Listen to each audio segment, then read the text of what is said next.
I'll start with a story that I love. And that is that Frankie Sue Del Papa and Maya Miller and I were sitting around having lunch when we found out that the YMCA had just raised a phenomenal amount of money to redo the building. And they had planned a 3-year drive and made that money in less than a year. Well, what got our ire going was that the women, the YWCA, had been trying to raise money for a swimming pool, and they had a minuscule amount of money. So that, it was the day and age of women's issues, and that really got to us. And Maya was a fiery, wonderful philanthropist. Mm-hmm. So we began to realize we did need much more of a structure than we'd been thinking of.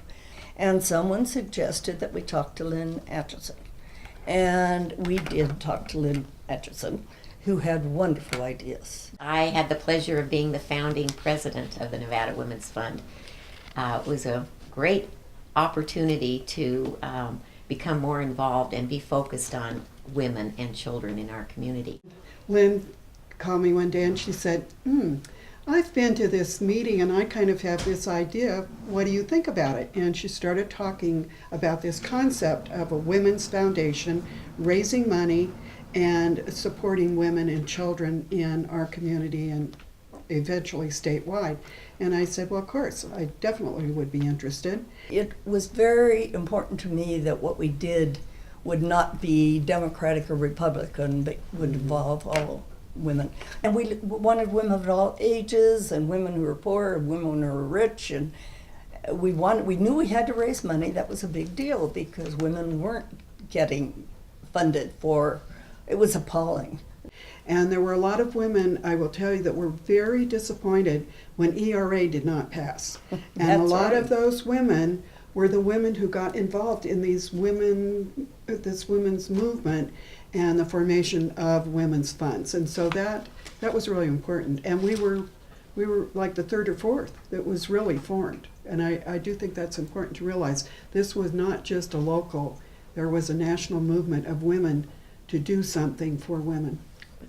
The mission really became not trying to save the world or all the women in Nevada, but to raise money and to teach women how to raise, to give money. We ran into some issues of women who just really didn't know how to give. How do you know you're really making a difference? Because you're giving large monies of grants or small amounts, and how do you know in the end that really is benefiting? Much easier with scholarships, that we can say, you know, how many women have graduated from just a business training school or cosmetology or the University of Nevada or Stanford Medical School or whatever because of the Women's Fund. And you know what they all say?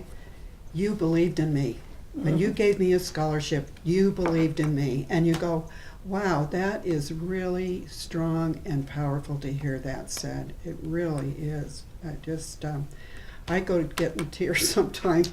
There are so many needs.